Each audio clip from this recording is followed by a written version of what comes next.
अस्सलाम वालेकुम जी। बिस्मिल्लाहि व अला बरकतिल्लाह। आज हम बनाएंगे चिकन की बहुत ही मज़ेदार और झटपट रेसिपी।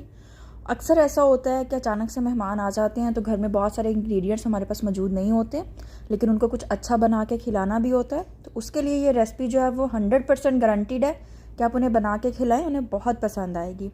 बिल्कुल बेसिक से हमने इंग्रेडिएंट्स लिए हैं। चिकन थोड़ा सा लिया है, घर में अवेलेबल था बोनलेस। हाफ़ प्याली मटर, एक आलू छोटे स्लाइसिस में कटा हुआ, और ऑयल हमने लिया है 1 बड़ा चम्मच, और उसके अंदर थोड़ा सा खड़ा मसाला अच्छी तरह से फ्राई करेंगे, और उसके अंदर 1 खाने का चम्मच लहसुन अदरक पेस्ट डालकर खुशबू आने तक फ्राई कर लेंगे। उसके बाद इसके अंदर प्याज डालकर उसको गोल्डन ब्राउन फ्राई करेंगे। प्याज को अच्छी तरह से हमने फ्राई करना है, और उसके बाद हम इसके अंदर जो है वो टमाटर शामिल करेंगे। टमाटर हमने छिलका उतार कर इस्तेमाल किए हैं, और साथ ही हम चिकन भी ऐड कर देंगे। और चिकन को तकरीबन हम 5 to 7 मिनट्स तक इस मसाले में अच्छी तरह से फ्राई करेंगे, और इसमें चिकन जो है वो हमारा अच्छे से फ्राई हो जाएगा, कुक हो जाएगा। उसके बाद हम इसके अंदर जो है वो हाफ़ टी स्पून नमक, हाफ़ टी स्पून जो है वो सुरख मिर्च, और इसके अंदर थोड़ा सा हल्दी पाउडर, गरम मसाला पाउडर, और कुटा हुआ धनिया पाउडर हम इसके अंदर ऐड करेंगे। और सारे मसालों को हम अच्छी तरह से कुक करेंगे, थोड़ा सा पानी डालकर, क्योंकि अगर हम पानी नहीं ऐड करेंगे तो मसाले हमारे जलेंगे। थोड़ा सा पानी, सिर्फ 1 खाने का चम्मच के करीब पानी अगर हम डाल दें तो मसाले हमारे बहुत अच्छी तरह से जो है वो फ्राई होते हैं, और वो जो एक अजीब सी उनकी स्मेल होती है ना, जो जलने की होती है, वो बिल्कुल नहीं आती। आलू इसके अंदर डाल देंगे, और मटर इसके अंदर डालकर हम इसके अंदर जो है वो तकरीबन आधा कप पानी डालेंगे, क्योंकि हमने आलू को और मटर को गलाना है।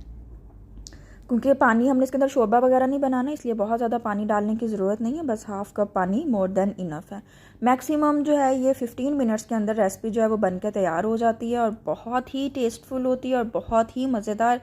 और आप घर में भी अगर जल्दी में बनाना चाहें तो बना सकते हैं, और अचानक से आए मेहमानों के लिए तो ये बहुत ही अच्छी रेसिपी है। पानी अच्छी तरह से हमने ड्राई कर लिया।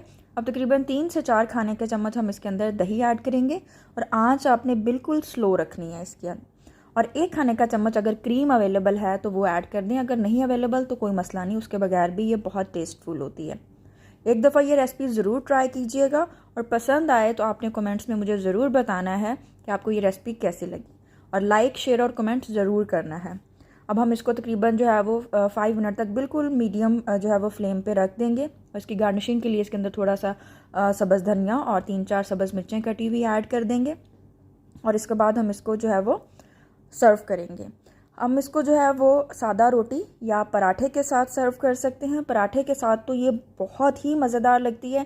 आप इस रेसिपी को नाश्ते में स्पेशली बनाइएगा, आप लोगों को बहुत पसंद आएगी। पराठा सादा रोटी के साथ सर्व करें, बच्चे भी बहुत खुश होकर खाएंगे। Thank you so much. अल्लाह हाफिज़।